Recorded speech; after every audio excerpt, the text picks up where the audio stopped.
And what is up, everybody? Happy Saturday. We are live here with the new segment that we're going to call The Clinic with Dr. Chad. He looks like a doctor today with those glasses on. It's amazing. Wow, wow, wow. What a pair of glasses could do. I should put mine on. Yeah, this is the nerd podcast. This is a smart guy show. Let's do it. Yes. All right. So now that we're ready. This podcast is brought to you by two apparent geniuses. Apparent. It's so apparent right now. Yeah, this is the road to recovery for Nick Chubb. Dr. Chad is going to let everybody know with vivid detail what is going on with Nick Chubb's knee, recovery time, and everything else. I think it's going to be kind of a cool segment to have for everybody to really grasp what's going on with Nick Chubb and other players as well, especially throughout the season. I think this is going to be something cool. So we're here to try it, and you guys are the first ones to join us today with glasses. Hey, everybody. Good to join you. I got my my doctor's cap on today, and we're going to kind of dive into this Nick Chubb stuff and see if we can give it a slightly more detailed review than you've gotten in the past, and we're going to try to give it from a Browns fan twist. Yes. So we all know Nick Chubb obviously has had a huge, horrible injury, not only in college to his knee. Chad, tell us a little bit about that part, because I think I remember you saying it was the same knee, but different ligaments and everything. Yes, and so that is kind of important because I've heard so many times on just general media, which is not a surprise to me after this many years in kind of a medical profession, hearing that the media kind of gets it wrong. And I understand why. It's complicated, first of all, these kind of injuries. And secondly, everybody has heard of these like HIPAA rules where basically there's this patient confidentiality, which means the doctors who actually know the most and did the procedures aren't allowed to just come out and say, like, here's what I did to him or here's what the injury was. It has to go through channels where, like, okay, the player decides, like, okay, I'm okay telling people about this, and they'll often just generalize it then. Like, he could have had somebody could have an ACL tear with, like, a strain of his LCL and some cartilage damage, but they focus on the main injury, like the ACL tear, and they don't ever talk about the other things that are very likely to have also happened. You just have to be in the know to get, like, okay, there's no way he tore this without hurting this. So it's not a shocker. The two injuries he had, though, over time, eventually as more time goes past, players start to say what happened with them in interviews. They're allowed to say whatever they want. They just also don't always know the correct terms. So over time, it came out that in 2015, when Nick originally, quote, blew out his knee, which is a fair description of both injuries because of how many structures he tore, the first time around, he tore his LCL, which is his lateral, his outside knee ligament, his MCL, which is the inside knee ligament, and we'll show those on the screen later for you, and his PCL, which is a crossing ligament in the middle. You have two ligaments that cross each other, and the one that's in the back half of the knee is what tore. That's a less common injury. It can happen from hyperflexion or a hit at a certain angle, but that was his injury. And then it came out later through some interviews that he also reported that the doctor said he had some cartilage damage, and the cartilage is like that shiny, smooth covering that goes over the bone right at the joint part, so that there's a smoother glide between the two. So your bone is typically kind of brittle and like textured, and then there's a glassy, smooth, icy surface right where any two bones come together. So I got my little joint here, my little bone here, and how they represent that on here. You can see this is very like texture. There's some little gaps and dips in there. And then when you get down to the joint part of it, it's nice and smooth, shiny, glassy. That's how it would really look in real life. And when this wears away, here's the front side of the knee. It's right here. When this stuff wears away, this smooth surface, your knee rubs a little unevenly, a little bit less smoothly, and that's what you would call arthritis. Nick is going to have some early arthritis because I know he's chipped some of that cartilage away already. So again, the previous injury was his PCL, his posterior collateral ligament, his MCL and LCL, the medial inside ligament and the lateral outside ligament, and then he also had some cartilage damage. The new injury, on the other hand, is his ACL. That's the one we're all much more used to hearing, and that's the anterior crossing ligament through the middle of the knee. And then again, he tore his LCL and his MCL. From the look of the video, he got hit from the outside going in, and he kind of hyperextended his knee, kind of like hyper straightened the knee. And then this is the outside. You got this little extra bone on the outside. He got hit from the outside, so the knee does that. And so this ligament tears pretty bad. He tore the ACL, which is deep in there. And then the LCL, I don't know, probably just from the force of the hit and the fact that he hyperextended, this little or outside ligament also tore. And then he tore his meniscus, which is this blue like cushion that is there to make sure there's like a padding between your knee because so much weight goes through it. So are those complete tears, or are they just slight tears? It's one of the things that we'll never know. If you watch that video and you see how far his body goes with his knee straight, so you see this bottom part of his leg stay straight, and this part just completely like shifts. So there's no chance that this didn't completely tear. It just, you can see his whole knee flip that way. By the way, this is your patella, little knee bone on the inside, and this is your patellar tendon and ligament.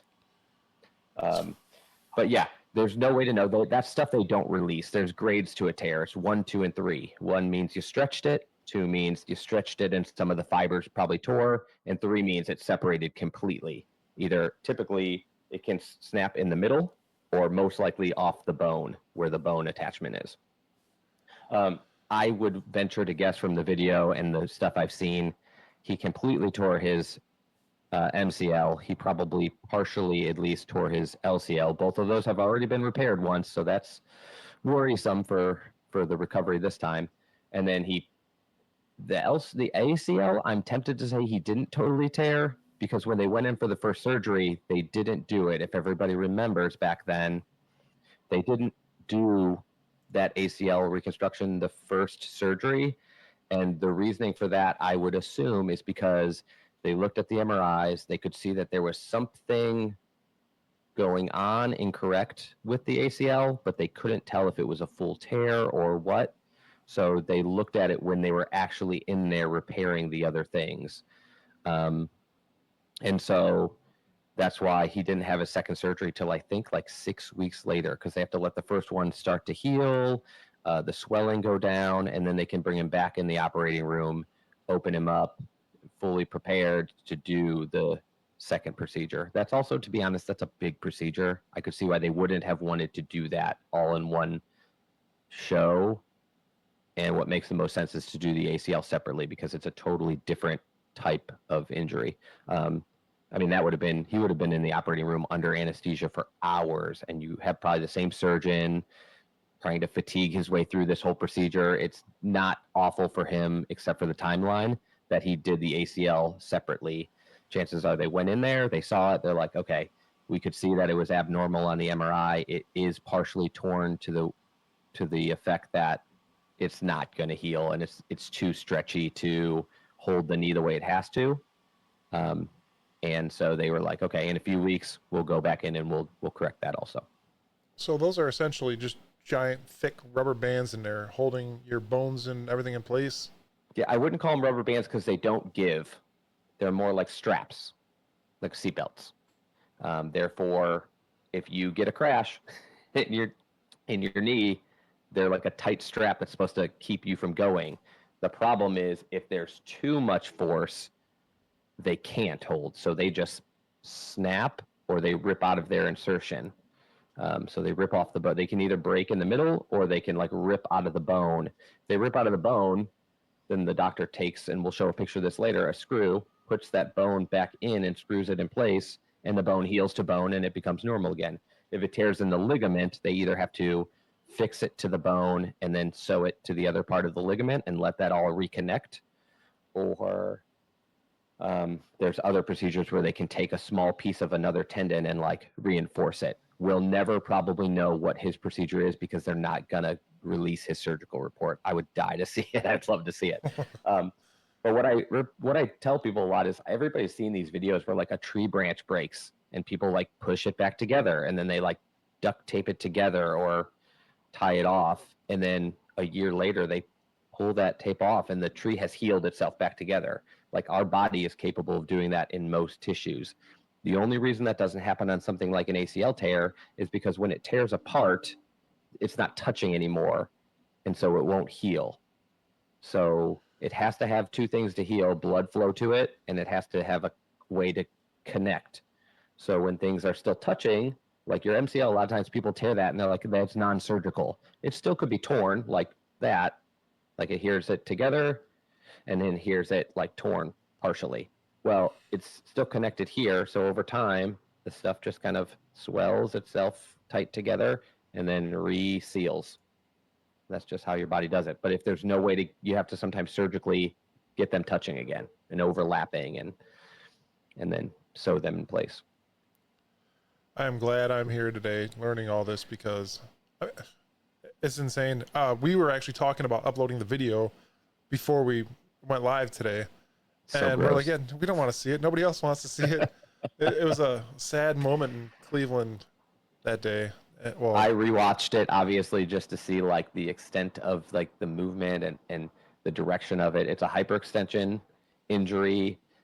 His foot is planted. He's being brought down from like behind and from the right side by somebody. And Minkah Fitzpatrick dives in and hits him in the knee. And what happens is it stops the front of his knee from being able to bend and go down as he's being tackled. And it locks it into place. So he's being taken this way. And like where he normally would just bend the knee and fall, somebody hits him here. And so the knee can't bend. And so his body keeps going forward and the knee hyperextends. And probably dislocated because when you see him on the ground, the knee is like this shape where this is up. Like it's not lined up like that. This part is literally like sticking up and out. And you can see that they're not flat. There's a lump. So that knee is a little too tight to show it well because it's actually all intact. But if these were broken, I could really move this thing wherever I wanted, right? So that's the basics of just general injury, ligaments in general. Most of them were probably grade 2 or 3, which means partially torn fibers or completely separated, completely snapped into pieces.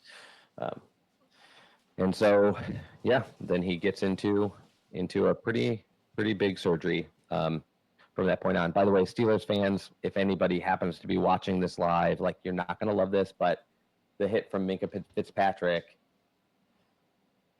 Yeah, you're at that 1 yard line, man. Just let it go. I mean, there's honestly, no need for like that. The reality is like I would be willing to say it's a dirty hit, but not because I think Minkah Fitzpatrick's like, I'm going to take Chubb out of this game. It's more like he recklessly dives into Chubb's knee thinking like saving this touchdown is more important than like making a much safer tackle. And I get it. Nick Chubb's such a mauler that a guy could be bringing him down and he can still just slam on the gas and make it 2 yards into the end zone. But it really was like, I wouldn't say it was a malicious hit like he was trying to hurt him, but it was an irresponsible hit for him to dive right at the knee of somebody who's already going downward and has like no ability to like lift that leg and protect himself. Yeah. So on a scale from 1 to 10, this might be a stupid question, but on a scale from 1 to 10, what do you think the pain level was like for that? Low, because he was probably in so much shock and adrenaline. Like I'm sure it did hurt, but it was probably like him sitting there seeing that the knee was out of place, like feeling it, and just like his body just probably kind of went numb. Knowing from the first time that the same thing happened, yeah. Probably was like, oh, as no, they here we are again. As they got him off the field and like swelling started to set in, it starts throbbing, it probably killed. A ligament doesn't really hurt once it's completely torn. Like you don't feel it anymore. There's like a big pop, and that's probably painful, but also so shocking you don't really know what happened. It's just a quick, like 1 second. But the aching, the swelling, all that stuff probably hurts. The meniscus probably hurt a lot. But like a fully torn ACL, once that happens, like it doesn't hurt anymore because the fibers are completely separated. There's no nerve activity. But like partially torn stuff hurts a lot. So that was probably the worst part of it pain-wise. And he went into his first surgery pretty soon. They started correcting it. But like after that first surgery, the pain is all like surgical pain, cutting, swelling. His ACL probably didn't hurt after that. So going on next, we can probably get into some of the pictures that we're going to bring up, some of the anatomy of the knee. I'll try not to take forever, but I just wanted to give a good opening of like what really was happening.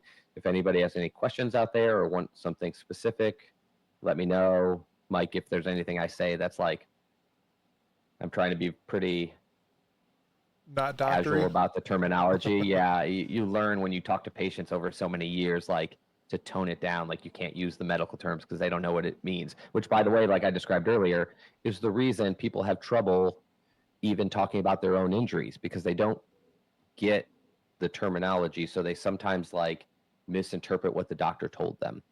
You know, like people will say like, oh, it's a successful surgery. Like, you know, you're going to have 6 months of like rehab. So they think like, oh, I'm good in 6 months. And it's like, well, no, you have to have 6 months of rehab. And actually that doesn't start for 4 weeks. So 7 months, you'll be done with the rehab and you'll go into personal training or athletic training to do more to get ready. So there's always like some little pokes of terminology that throw you off. Well, to dumb People it down a confuse, little like, bit, take the glasses off for a second. Oh. yeah.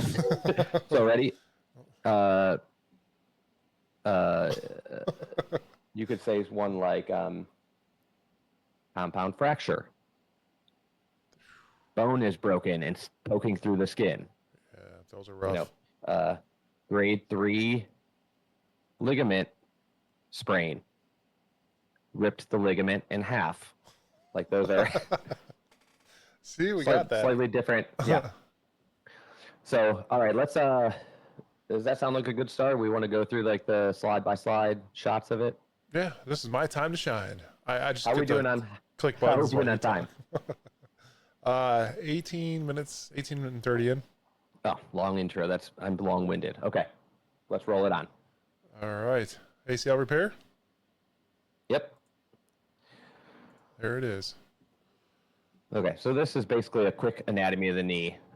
It's pretty much the same thing that I showed everybody. I can't see it on my screen, so if I say something that sounds ridiculous compared to the picture, just let me know. But I got these pictures pretty locked on. So this one is just a general picture of the knee. It's the same thing I showed earlier. It's basically just to let you know it's the kneecap right here. It's actually on the back of this. It also has cartilage on it, so when the knee bends, it rolls smoothly and creates like a little pulley for the knee. By the way, worst injury in sports probably, arguably, could be the patellar or quad tendon tear. Luckily, we don't have to deal with much of that so far lately, along with the Achilles. ACL has become a manageable injury only because it's so common and the procedure's been updated so much that the recovery is much cleaner. It used to take like a huge scar in several places. It used to be a lot more construction work. Now they can do it more with like small cuts and like cameras and laparoscopic or arthroscopic equipment. Next, there is the LCL, which is the lateral ligament. That's always going to be attached to your tibia, the smaller bone on the outside. There's also a little bit that attaches kind of like that here. Then on the inside of the knee is the MCL.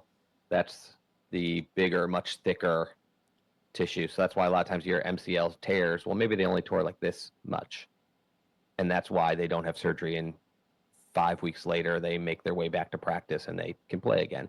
This one tears less often, but it's smaller. So if it tears, that's a pretty big deal. If you lose, a centimeter of this, you lost a lot of it. The PCL is on the back. It's right here. Can't really see it in the picture that he has up. Oh, I said this. This is the fibula here. I might have said tibia earlier. The tibia is the bigger bottom bone. The femur is the big top bone.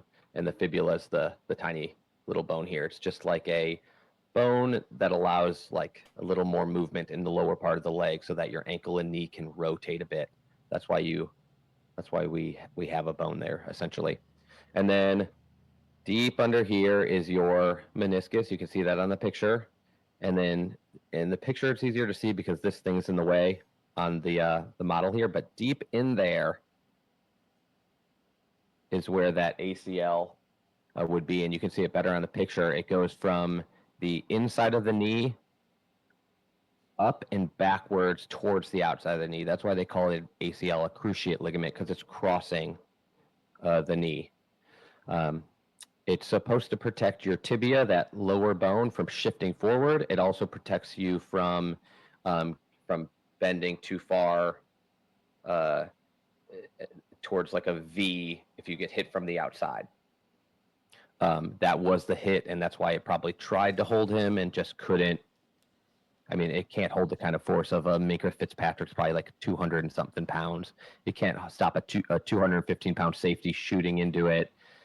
It's not that. It's to stop like your own body weight if you land from hyperextending, and that's typically how you hurt it the most. Your knee either gets knocked inwards or hyperextends, over straightens, almost backwards. Nick had both of those. So just wanted everybody to kind of see the whole knee. That's what it looks like. That shiny white part is the cartilage. Again, they didn't mention cartilage damage this time, but I would be blown away if there wasn't. It wasn't a hit injury where it crushed, so possible it really just came apart. So maybe it didn't damage the cartilage. That'd be great for his longevity. All right, so let's move on to the next one. We'll go into start looking at the procedure. Man, that's the tendon graft where it's Yeah, harvested so from the patellar tendon. yeah, so there's different ways to do it. They also do, if you're like a high school athlete, or let's say me, if you're like in your 20s, 30s, 40s, and you're not, or older, and you hurt your ACL and you're like not in competitive sports, they may just save this major surgery by pulling a little piece of your hamstring tendon, literally pulling that off, rolling it around 2 or 3 times to make it stout, and using that to make the ligament. In this case, the gold standard is still the patellar tendon. And what they do is they take where the bone, this has 2 bones. As you can see in the picture, the white part is it's patellar ligament. They call it patellar tendon because the patellar tendon kind of goes into the patella and then keeps going. It never really stops or separates. So you can call it the patellar tendon, the patellar ligament. You'll hear them used back and forth. But the way I use it is the tendon is the point to the kneecap, and the ligament's the point from the kneecap down, even though it never officially ends. It's one structure. But everybody doesn't use it like that. So if you hear somebody say like a quad tendon or a patellar tendon, they could be talking about either part. But this takes the lower part, the ligament part, and essentially this part's attached to bone and this part's attached to bone. And so when they pull it out, like you can see in this picture, there is bone there. So, and then what happens is Nick's body will eventually fill in the missing part with scar tissue in that tendon, which over months and months and maybe even like a year or more of recovery will eventually get back its strength and its like teeny bit of elasticity that a tendon has, and that will heal. It actually is like a gap, though. They cut it out of the middle, but it leaves 2 bones on each end, which means when you cut your holes in the bone to put that where the ACL used to be, that you've kind of shaved off and cleaned up, the bones you can screw in place and they'll eventually heal into your own bone and reconnect. That's why it's done so well this time. The negative of it, as you can imagine, because you can see in this picture, you obviously can't get out of surgery and start doing like a lot of heavy leg lifting because you got to let that tendon heal, which is one of the reasons that time is a big factor in this recovery. So we can flip on to the next picture. Real quick, does scar tissue grow back like stronger at all, or? So there's some evidence to say that like when scar tissue grows back, it grows back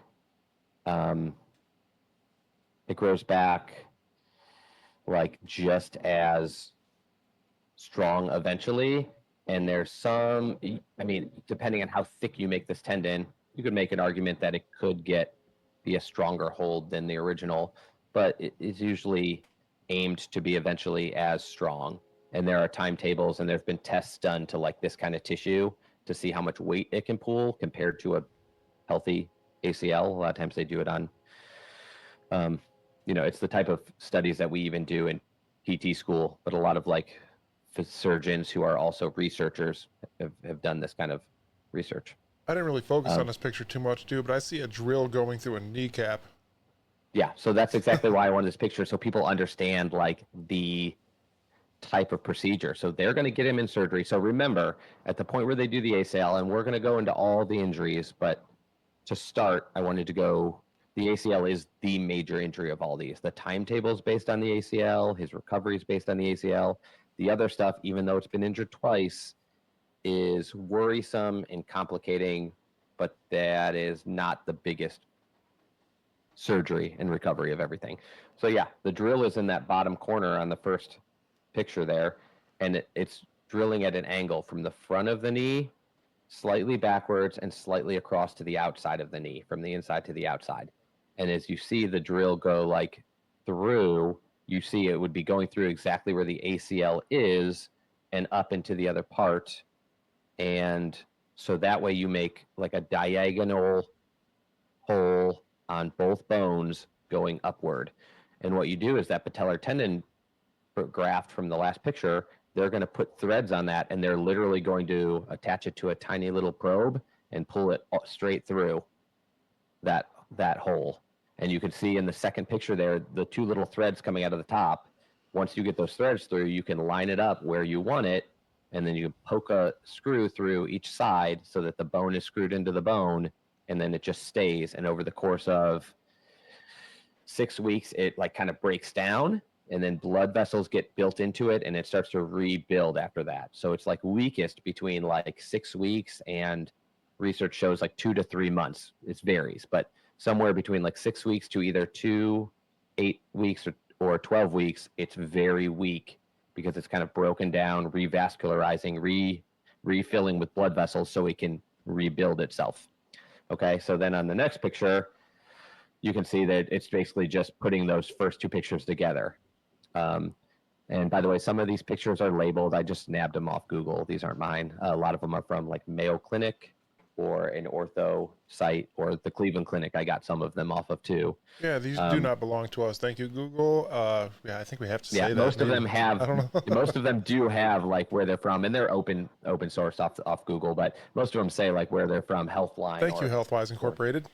Yeah, there you go. And then some ortho surgeons just post it. It's just good marketing to like show what you're doing. But basically, this puts the two pictures together. The patellar tendon is pulled out, and for anybody wondering, that will eventually fill itself in with scar tissue because it's still attached to bone and it still has blood flow. So scar tissue will eventually lay itself down and fill that in.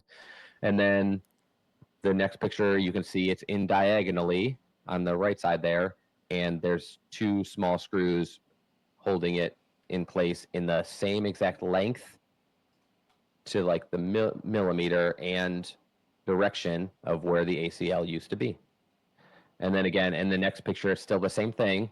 It's 3 knees, but the idea is it's just to show you again, like a clear view with all of the musculature and other ligaments removed, how that would look. It's going to be from the inside of the knee, which you can always tell because there's no like little mini bone there, to the outside of the knee where there is a little tiny fibula bone. And I just kind of liked this picture to add in there. It doesn't have anything extra to add except for you can see behind it the PCL going the other direction. And again, that's why they're cruciate ligaments, because they make a cross. So I just thought that was kind of cool to see, like, oh, Does that one ligament, pull on the other? The only ligament that's still intact in Nick's knee would be that back one that you can see in this picture. And they're going to put this other one right in front of it, going the other direction. One of them is going to keep you from going this way. The other one's going to keep you from going this way. One's going to keep you from hyperflexing. One's going to keep you from hyperextending. And they really keep your knee from shifting like that, too. So all those different ligaments work as like straps to keep your knee as mobile as you can without it ever going farther than it should. Because you want it to bend and straighten. You want a lot of motion in the knee. bending, straightening. What you don't want is this bone moving around on this bone. You don't want this stuff happening. Like it shouldn't be doing that. You don't want a lot of that. So the MCL and the LCL keep it from doing that. The ACL and PCL keep it from doing this shift. Asking when for you a land friend, but hard, am I the only one sitting there like rubbing my kneecaps right now? Just like, I only did that when I rewatched the injury. I was like, oh, it hurts. It hurts me. It's like watching somebody like get a ball kicked and it hits them right in the where section, and everybody's like, it's like that's the feeling I get when I see this knee injury. All right, so we're moving on to the next portion, right? So that we can go in the we're going to go in the timelines in the end, so don't worry about that. We'll talk a little more ACL, but to go into the other injuries, you can see this is that big thick ligament right in the MCL picture. I put up a picture of an MCL repair with an internal brace. What this means is they take the torn part and they put screws into the bone so that it like the part of your natural ligament. You can probably see in this picture, it looks like the tear, at least on this picture, is along the top. Can you see that? Yeah, it's a whole tear too, all the way across. Yeah, so all the way across, which for Nick's MCL, his medial ligament, his inside ligament, probably was a full tear. Like I said, when you see how far his knee went, it couldn't have done that if the ligament hadn't torn. It's just, it moved too much. And so this probably is pretty similar. And I don't know, nobody ever released whether they used a brace. They could just have used those screws to put the ligament back into the bone and then sutured the ligament to the ligament above there to help it all just seal back together. Because I know he tore this once before in 2015 when he was a teenager, I'm assuming that they must have had to use an extra either little brace or a piece of ligament from something else to reinforce that. That's just the more likely thing. So that's why I put this one up there. So essentially, the screws are putting his own actual ligament into the bone to help it heal into the bone and seal there. And that little silver strap is like taking and putting an extra connector from top to bottom down, putting an extra little like connector strap and screwing those in to the bone as well above where the ligament is secured. And it would look just like this: screw there, strap in between, and that will help reinforce and hold that tight along with his own tissue so that it's more protected while the tissue heals, and then it will probably never come out. So he'll just always have that in there as an extra piece of protection for that ligament. So after all this is said and done, there's still screws in there. The screws stay in, they don't have to come back out. Sometimes you'll hear of things like screws, the body pushes on your screws, like if you have a collarbone repair or something, your body will sometimes, like, the bone will grow into the screw and push the screw out a little bit, and then it bulge. You can feel it, and if it's irritating or rubbing on something, they might cut you open, pull it out once the bone is fully sealed. Most of the time that doesn't happen. I've heard of it happening a lot in the ankle. I think probably because the way the ankle moves, I've heard that quite a bit. And it could happen in any case, but most of the time the ACL screws are deep in the bone, so those are there forever. These ones, unless his like muscle or his IT band or something is rubbing on it because it's kind of come out a little, they probably would never remove these. That's good to know. Not another surgery. Yeah.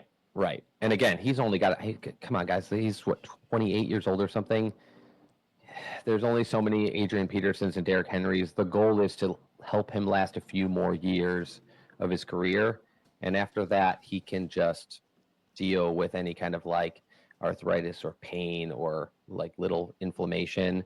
He'll never be working as hard as he's working now. So it's not going to be like, right now is when counts. So moving on to the next picture is at the LCL with repair anchor. With anchor, perfect. So this one, I put a picture up of the LCL without an extra reinforcing ligament or strap, and it's because the direction his knee went, chances are this tore, but it's the one that's less likely to have torn completely because he was actually going towards it. It only tore because he was hyperextended, not because, like, if he had gotten hit by the inside of the knee here and the knee bent this way, that would have probably, you can see it pull, that would have probably snapped. The knee went this way, but the problem is it also went like that, hyperextended. So that's where that probably got strained. You can see it pull with a hyperextension too. I don't know if it tore all the way or not, but it's the more likely one to have only like one of these two portions of a tear, or it tore only a little bit away. And so I just put up the other option, which is just snapping an anchor into the knee bone and letting that like hold to the anchor and then re-heal into the knee, because it's held together. And once two pieces of injured tissue are held together, they usually eventually seal together and make like a really strong seal. And again, it could take months or even years to get to its full strength, if that's ever as much as before. We always say, like, when is it 100%? Maybe never. I don't know. Maybe it only gets to 96. Good enough. But that could take, on different people, different time periods. We'll go into that a little bit towards the end. Okay, and then last, if we didn't mention it earlier, he also tore his meniscus, and nobody ever told us how. So I put up a couple pictures of different types of meniscus tears. So chances are, with the way his knee went, there's no way to know for sure. I would guess maybe his lateral meniscus tore, but the medial meniscus, the inside meniscus, is more likely to tear than the outside. So in this picture of the meniscus tear, this is a like mild, kind of what we would call a bucket handle tear. And bucket handle is exactly what it sounds like. It can be like a slightly rounded tear that goes like a linear, like with the circle of the semicircle of the meniscus, and it's just like a bucket, where it's like when it's sitting down, it's good, but you could actually grab it and pull it up like in a little bit of a angular motion, like you could do like a handle of a bucket. It's laying down, but you can actually grab it and pull it up a little. So this one's a mild one. It could have been, there's no way to know for sure if this was torn. His first injury in 2015, I didn't see anything to indicate he tore his meniscus, which shocks me, but maybe that was the case. So that's good, because you don't want to keep tearing your meniscus. This is your cushion. You can see you got the top bone of the knee, the femur, and then your tibial plateau is that flat part of the top of the tibia. And the meniscus just sits on top of that. And when the femur comes down, every time you like land from a jump or you bend, it's there to cushion a little bit. And so it being torn, it can be pretty painful. It can also catch. So what they usually do, we can go to the next picture too in a second, and you can see both. Those are more severe.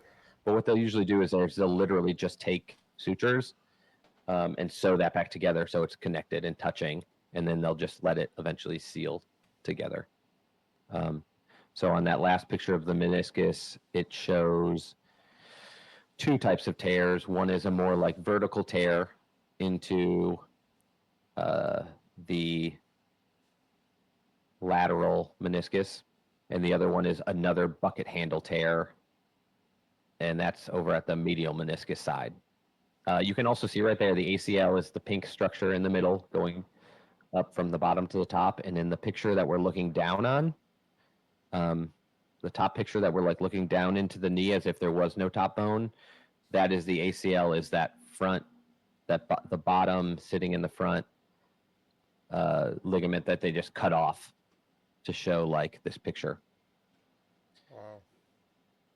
So that's going to be gone now and replaced with a new one. But this would be by the way, this would be a terrible bucket handle tear. That is an awful, like that's a pretty severe one. You would have to sew that all the way back around, pull it to the edge again, and sew it back together. I hope I never have to deal with this. Yeah. So I don't know. Any other questions about the actual like anatomy or all the structures of the knee? And the funny thing is, it's very complicated. It's one of the simpler and more complicated joints. It's simple because it just basically bends and straightens, and it's complicated because of the patella and all the different ligaments that hold it in place because of what your body needs to do above it when your foot is planted. So, if again, it's a severe injury. He has been through it before, so it's not like it's impossible to come back from. I do have my reservations because he's coming back from a second version of it. And And we just don't know what it will look like yet, honestly. I mean, people are giving guesses like, I expect him back week 1. Seems unlikely. People are saying, like, I never expect him again. It's like, well, I don't know. Like, I don't know. So, there's still time to tell. I'm encouraged by seeing his rehab because so far he looks like he's going through the process at the right way. So, I'll take a little pause here to see if Mike is overwhelmed. I'm hearing that, I mean, obviously, we all want him back week 1. That'd be amazing, but I don't believe it's going to happen. I'm hearing like mid-October. And we've mentioned this on the show before where if he comes back, man, it's got to be a home game because it's just going to have I do to think happen. it's worth. I honestly would think like you need him back. Hopefully the running backs hold up again, but like for the story itself, just for the show of it, I do hope that he like comes trotting out of his own tunnel in front of the Browns fans. Like, but to give you a better idea of the timetable, hopefully everybody's not bored out there. I really want to make this something that that Browns fans can understand, but also don't feel like overwhelmed by. I'd love any additional questions if you guys have them, any suggestions. This is the most complicated injury we'll cover in this series. We're going to do one coming up on the tackles and their injuries. It'll be easier because some of it will be repetitive. I will literally tell people in that one, like, go back and watch the Nick Chubb one where we cover all this anatomy, because if you know it, you don't have to be an expert at it, but at least you'll have an idea of like, they're the same, 2 of our tackles tore their MCL. So we just learned like what that entails recovering from. And one of our tackles tore his ACL and his MCL. So more similar to what Nick Chubb did. Nobody's mentioned whether those came along with meniscus tears. They may have. Just never got reported because we're going off the timetable of the more major, longer recovering issue.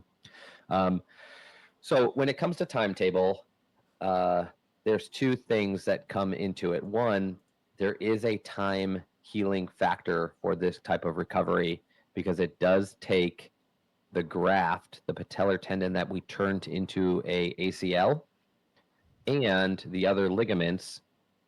There is a timetable to how long that tissue takes to heal, which you have to abide by that timeline before you can get to certain stages. But you'll often hear me say that rehab these days are based on like phases rather than time. So you don't start an activity at 6 weeks. What you have is you have a limitation of an activity till 6 weeks because you have to let a certain time pass for healing. Then after that, you are able to start like the next phase when you successfully complete the last one. And it takes different people different amounts of time because all injuries and healing is a little different. It takes somebody a different amount of time if he's 18 versus 28. It takes people a different amount of time if it's there's swelling and complications to the muscles or other ligaments versus somebody else who had maybe just an ACL. So there is a time element to it, and it's more of a, you shouldn't do certain things until this time because it's too risky. But you don't go to your next phase of rehab at a certain time. You go to it when your body is ready and moving well enough. So I thought the first thing to talk about would be the patellar tendon, because people have to understand, I think, there's a strength element to returning to this. We know Nick Chubb is a very strong human. He squats hundreds and hundreds of pounds. I've seen videos of him squatting like 500 and 600s. Mm-hmm. It's incredible. The problem is, that's not all going to go away. Obviously, he's going to keep probably doing some movement in the knee starting right away. But the problem is we saw they cut into his quad tendon, his patellar tendon, in order to do this. That means even when he's allowed to start strengthening, even when his knee has full motion, bending and straightening, you can't just pop on a squat rack and start squatting this weight because otherwise you'll end up tearing your patellar tendon. It's very weakened. And so just to get people's timetables realistic, most research I've read says that it takes that tendon over 6 months to reach its full recovery, which means Nick can't do his full workout even if he gets his ability to like squat, lunge, do all this stuff. he can't do like full weighted workouts till after that amount of time, which means he needs time to recover his strength. When he gets back, he will very unlikely be as powerful of a Nick Chubb as he was before within this coming year, because he is going to take months and months of lifting weights to get his full strength back. The good news, he was so strong to begin with, he may not need his full strength back to be successful. But that's one thing to keep in mind, is like the actual patellar tendon that they cut in pieces, that has to grow back for him to be able to lift weights full strength. The other part is the ACL graft, and there's all of this information on the internet, and there is varying reports of when that ACL graft, the new ACL, becomes full strength. So I wanted to explain it in these terms. Basically, the most common numbers I see is that your ACL is very weak, anywhere from 6 weeks to 3 to 6 months. Now that's a big timetable, but it has to do with the fact that their surgeries are done slightly different. Patellar tendons can be different strength. But basically, if you're acting on the safe side, which you want to, because you want this player not to come back as soon as possible, but as strong as possible, you're probably expecting that patellar tendon is pretty weak until like the 6-month mark. Somewhere in the 3 to 6 month mark, you'll gradually start increasing his ability to do things without like trying to get too ambitious, right? As And you're then saying that, I'm playing the videos of him at his rehab. yeah, yeah, Um, yeah. And so, and what month is this? So he had his ACL surgery, I think, like November something, November 23rd. 23rd. Yeah, I think it was the 23rd. Okay, so it's November sometime. So then to December to January, February to March, April to May to June. So he's doing these videos in June, and that's at 7 months, right? So he's past that 6 months. The knee is very weak stage at this point. And then what I would tell people from the most research I've seen, the kind of the meta-analysis, like putting a lot of research projects together, I always go with the numbers of at about 9 months, your ACL is about 80% of its full strength. You've probably heard of people coming back to sports at 9 months. It's because they're okay with coming back to the sport at 80%. It doesn't have to be 100% to do sports again. It just has to be strong enough not to tear in a fluky way. Um, you know, 80% of the strength of something is usually enough if you're recovered fully with your muscles around it. And the theory would be, I would rather wait a little longer, depending on where I'm at in my career, to have it come back as close as you can, so you don't tear it by just like planting without like external force. But the reality is, people are like, if somebody slams into his knee again, it doesn't matter if it was 80 or 100%. It tore when it was 100. So like it would tear when it was 80, but it would have torn at 100 anyway. So like there was no avoiding that injury. But you can maybe avoid the injury where you land funny and your knee straightens hard and a certain amount of strength goes through it and it doesn't tear. And then the rest of the studies, a lot of them show that you're around like 90 to 100%, but most of them it's like just over 90% at a year. I think that's a pretty good time to come back if everything else is ready. And then you'll continue to gain a very small amount of strength for following the several months after that. You may never, like we said, get to 100%, like fake 100, because like we don't know what Nick Chubb's old knee was ACL wide. Like we don't know what his 100% was. It was never tested, but he'll probably be somewhere around that, like between year 1 and 2 sometime. But he'll be playing, like you're safe to play between 9 months and 12 months probably. So he's at 7 now, into July. Sometime in July he'll hit 8. Sometimes in August he'll hit 9. The problem is his ACL will be at a good strength there. He's getting his muscular strength back, but will he be in shape enough to be safe coming back? And do the other ligaments being repaired also, and the slowing of like when he could lift weights and things, do that hold him back from when he can actually get on the field and be successful? I would say probably. That's why a lot of people are like, don't expect him back until mid-season, because even if he's ready to go in September, ACL's 90%, the muscles are, I don't know, 80 to 90% of his like lifting weight strength. You may still not want him to just rush out there until he's very comfortable. And that brings us to our last part. So before we get to like the phases of his rehab and recovery, where he's currently at and what's coming next. We got any other questions out there? Do you have any questions, Mike? In your professional opinion, I guess when would you feel safe of putting him back out there? So I'm on the conservative side for the reason of we've stacked the running back room. We've got Deontay Foreman. We've got Ford. We've got some other running backs who can provide them depth, like Hines, Strong, and others who can carry the running back room. They Ford and Hunt ran the running back room all year last year, and we were okay. So if it were up to me as like a medical staff provider, I mean, it will come to everybody. It'll come to the coaches, what they see in practice. It'll come to the trainers and the doctor, and some of it will come to Nick. They're going to say, "You feel comfortable right now?" And most people knowing Nick will say, "Yeah, he's going to feel comfortable as soon as he thinks he can get out there." It may be more like the doctors or coaches being like, "Let's pump the brakes and let's get you out there when you're, if we can survive this first month or two without you, you're only going to get strong. He will only get stronger. His muscle strength will get better. His ligament recovery will get stronger, tighter, more secure with time." So the idea is, could he get out there?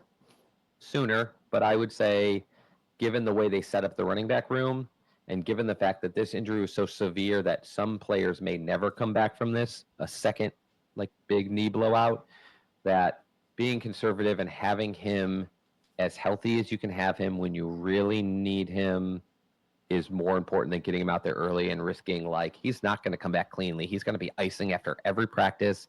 He's going to be icing after every game, and they normally even do that when they're healthy. So it's going to be like a lot more. And so, for me, I would be surprised, and if I were like the medical person, like, without seeing him, I can't really say, but giving my best guess, I would be shocked if I would be the type to push him out there before like mid-season, because why not just give it a little more recovery time, more time once he's like cleared for practice to actually practice, more time to do drills, more time to build that strength up, lift the weights, more time to see that it's okay with higher activity, and not like you don't want a situation where you put him out there like the end of September, and then after 2 weeks of playing, it's really inflamed and he has to like miss 3 games again, when you could have just waited that time and he could have just recovered. That was part of it was part of the problem with like Deshaun Watson. They tried to get him back out there soon, and they didn't know. Like, all indications could have been he was ready.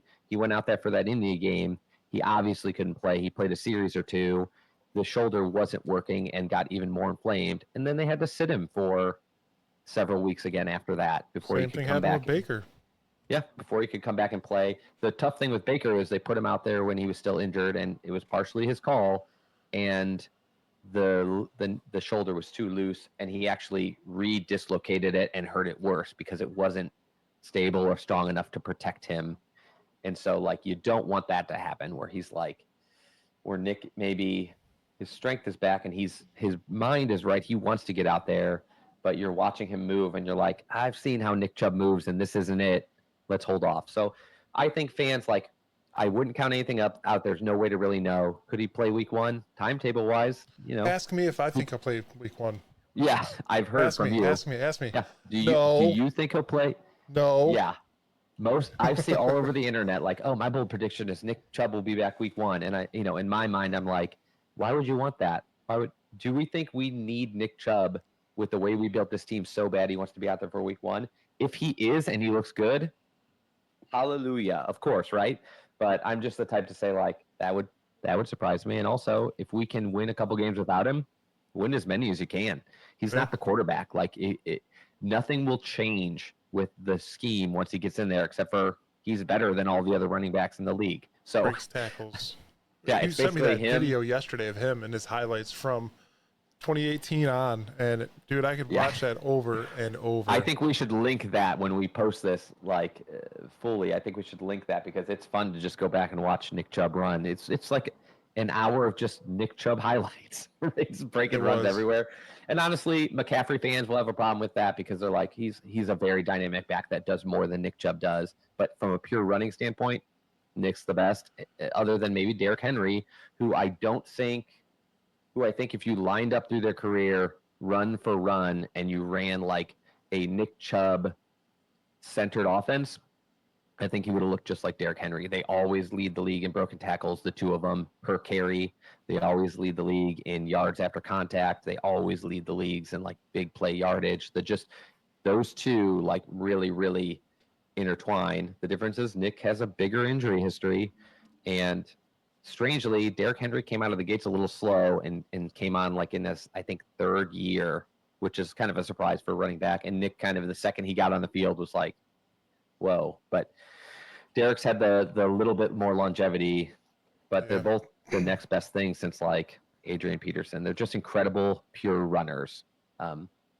So again, the realistic timetable is to see him come back like mid to late season, and like that longer rehab time, that ability to get stronger, that ability to be fresher and rested and ready could be a secret weapon for the Browns when they're, when he's ready. Who knows, like when they're 6-4 and going into the final like 2 months of the season, and all of a sudden they have this giant weapon come out on the field that the other teams have not had to account for so far. I like that. That's what I'm hoping happens. So one more quick question before we end this show. We're 57 minutes in. We're doing all right. Keep it under an hour. All right. I wanted to be much shorter, but again, no, you're good. We'll figure this out as well. My next question is with this happening to him in college, and again, what do you think the longevity of his career will be? How much will this affect the rest of his career? Or is he that just big of a badass where he'll overcome and finish out his career strong? Yeah, I mean, he is a tough kid. I will counter all the stuff I see online. So calling out Mary Kay. I call out Mary Kay all the time. I don't know. I remember when she says stuff. But she said, like, on a podcast I heard recently, like, Nick is just Nick Chubb. He's just different. He just heals different. I don't agree with that at all. There's nothing in Nick Chubb history that makes me feel like he heals better or faster than other people. He did have a really bad knee injury that he completely overcame. But if you guys remember, like, he didn't come out of college as like the consensus superstar back that he became in the NFL. He also got hurt when he was like 18 or 19 years old, and you're just a kid then. You heal great when you're a kid. So, and it took him years, and he played at a really big football program with a lot of other great backs. So some of that might have been why he didn't just rule the running back room, but also like it several years later is when like I feel like he became Nick Chubb again. And so I don't think he's a super healer, but he is a stronger and more dedicated warrior in the weight room than other people. And some of that may have come from that injury. He may have said to himself, if I'm going to do this, I need to be stronger than ever. I need to be faster than ever. I need to be in better shape than everybody. He is so dedicated to his body that I don't think he has this Wolverine super healing power. I think it's more like I came back from this recovery because over the years that I healed, I also made myself so strong that my muscles can do the work. And hopefully that's the case, but I don't think it happens with super speed. I wouldn't be shocked. He's already older in his career, but it wouldn't shock me if this year he was just not as productive as next year. Hopefully he comes back. He looks good enough. He looks better and better that he has an off season of healing, working out, which he can't do right now, and becoming himself again, that he comes back next year. The Browns are able to retain him, and he has another like year or two where he really excels. The problem is these repeat injuries will eventually cause achiness in the knee, more time needed to rest. He'll have to do what some of these other players have done where like he plays the game and then he doesn't practice for like 3 or 4 days while he gets his body back in shape.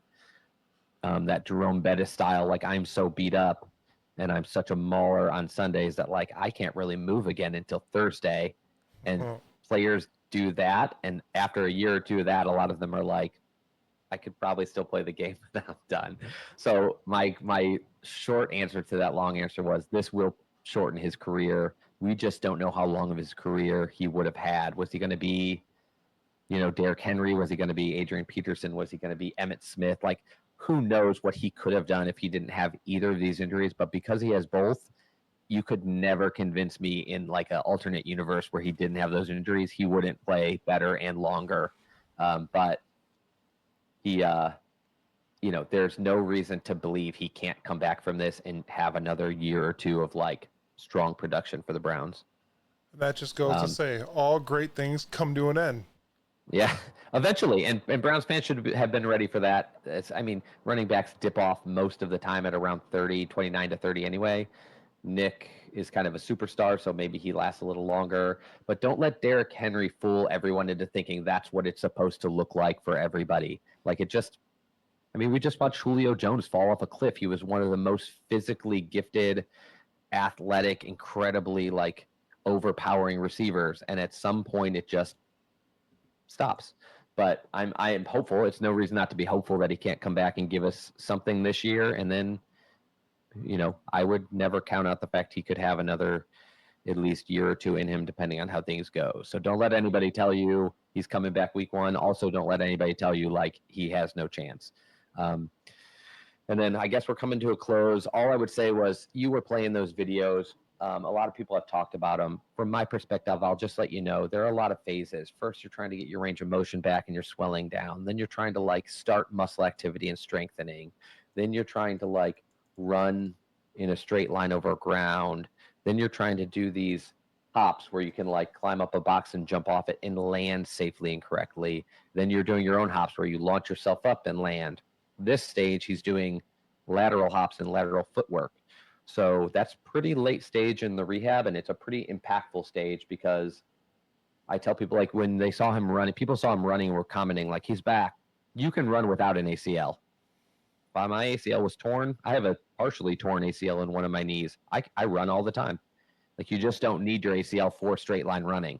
You need it for landing from hops. You need it from cutting. You need it for changing directions. You need it for hopping.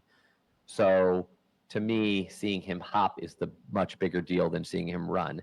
And in these videos, you can see him doing hops, which is great. You can see him doing like lateral hops, which is better. And you can see him doing lateral footwork. I also think there's some videos out there of him doing ladder drills. Same thing. He's shifting side to side. Predictably, he's picking like, okay, go right, and he can do it. You see some stutter steps where he's a little slower than he should be. So it's early in the phase of doing it. When he does the hops and tries to like balance on one leg, same thing. There's a couple times where his other foot hits. Nick Chubb doing that last year does not wobble. He doesn't touch with his other foot. He's just would be able to do that. He's a beast. So this tells you there's still work to be done, but he is in that lateral hopping phase, which is a very crucial part of coming back, being able to have the confidence and the muscle control to do it, and B, just it's where the muscles have to stabilize and protect your ACL.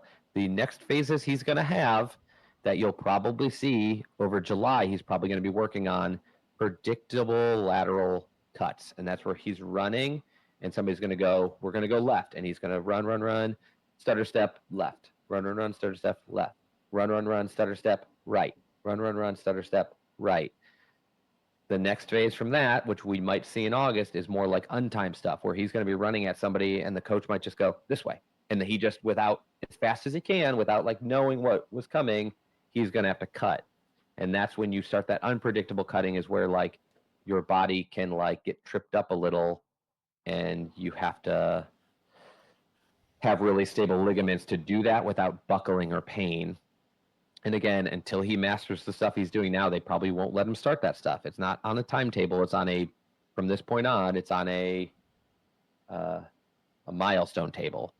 And then after those untimed cuts, his next big thing will probably be contact, and you've already seen some, we'll call it dynamic contact. You're already seeing stable contact, and that's where he's standing in place, balancing on that knee, and somebody's coming by, tapping him.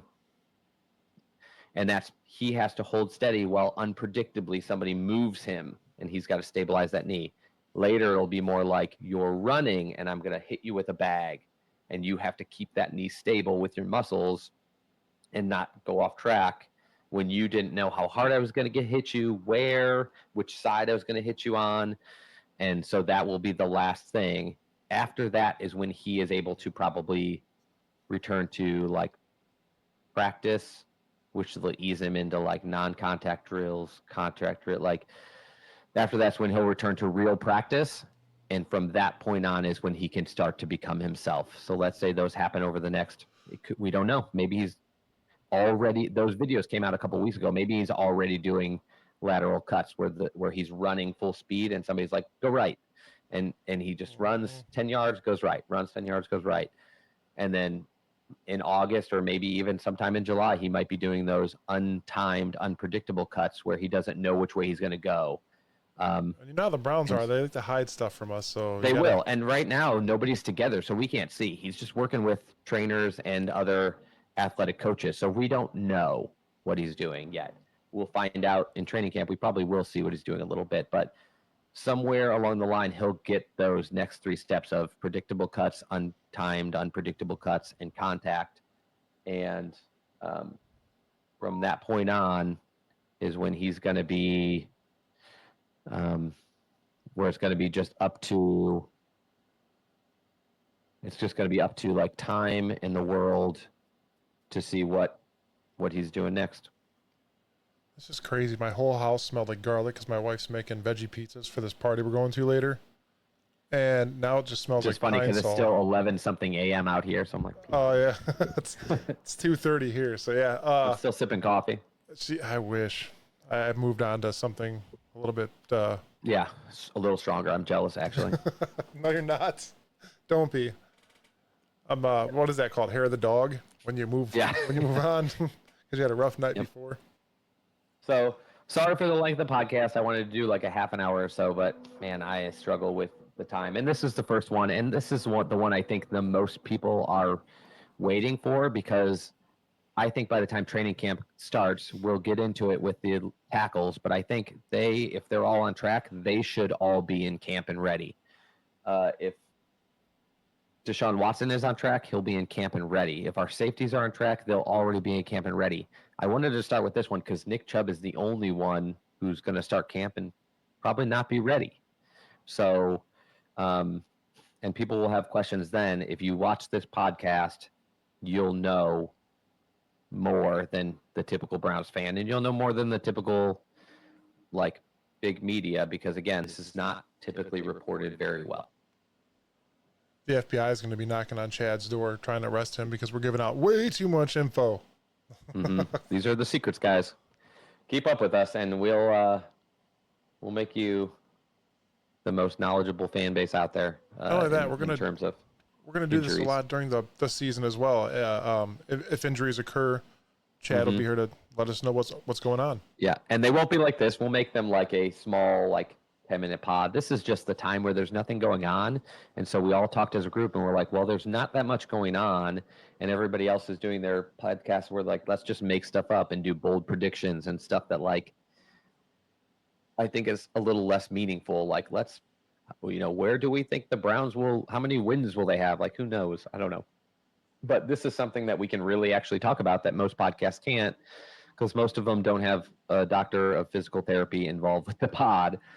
And I should have opened with that. For those that don't know, I am a PT doctor. So with most of my background in orthopedics. So I just feel like I can give Browns fans a little bit of insight on the Browns injuries and even injuries of other players of other teams. If anybody ever has a question, sometimes it's hard to find out what injuries actually happened, but shoot us a line and say hey, so-and-so went down for this team. When do you expect him back? And I can just say there's no way to know for sure, because none of these follow an exact platform. Some, Odell Beckham has an ACL tear and he doesn't come back till 15 months later. You have some people who are playing 9 months later. It just really depends on age, extent of the injury. It's like saying somebody got in a car crash. When will the car be fixed? There's so many factors. The cars are different. The amount of impact was different. What was actually damaged? There's just so much to it. But I can give you the closer, more educated answer than most can. So always, shoot us some lines. Right now, I'm probably going to change it. I will say I'm not going to change it yet because the podcast just contributed to some news stories with Dog by Nature, and we put our handles out there. So even though I'm probably going to change this one, I'm not going to do it till after those air. But you can reach out to @BeardedBrowns or @BeardedBrowns podcast. You can reach out to me personally at Coast, the number 2 Coast Cleveland, or Coast, the number 2 Coast CLE. And with any questions, comments, anything, and we'll all work to get back to you either with a small video answering your question specifically, or just give you a shout out somewhere. Yes. Like I said, be sure to like, subscribe. We go live every single Tuesday or Wednesday around 7:30. We have lots of stuff coming up. The season's going to be starting. Camp's going to be starting. This is the last we'll month. We'll go live pretty standard once camp starts. And camp starts, I think, July 23rd, something like that. I think it's July. I can't remember now right off the top of my head.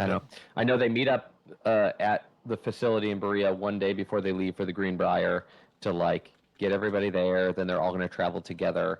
They're going to go over the itinerary for their trip. But from that point on, we're going to probably be pretty regular unless somebody's out of town or something crazy happens. We'll probably go pretty regularly on Tuesdays at 7:30, and then we might throw in some little pods along the way on Sundays to just keep the feeling of football going until it's season time. I do know the rookies have to be there a day early. I do know that. Yeah, they don't know what they're doing probably. So, but yeah, I'd be surprised. A lot of them are probably being Berea early anyway and ready to go. That's what I would imagine. Mm-hmm. Awesome. So we will see you guys Tuesday. There's another thing that is going to be happening here soon, but we're going to keep that one under wraps for now. And it'll be fun. Keep us going and showing you guys more talk. So yeah, we will see you guys Tuesday. Thank you again, Chad, for doing this. This is awesome. No problem. Signing off. Hopefully some people get some value out of it. We'll try to boost this one and really get it out there because I think this is a big one. We probably shouldn't have done this one first because it is definitely the most important one, and we probably could have used some practice. But, what are you going to do? You win some, you lose some. I think we won. We won. We're good. I think it's good to get it out there. Yeah, give people a chance to watch it. All right, we will see you guys Tuesday. Thank you.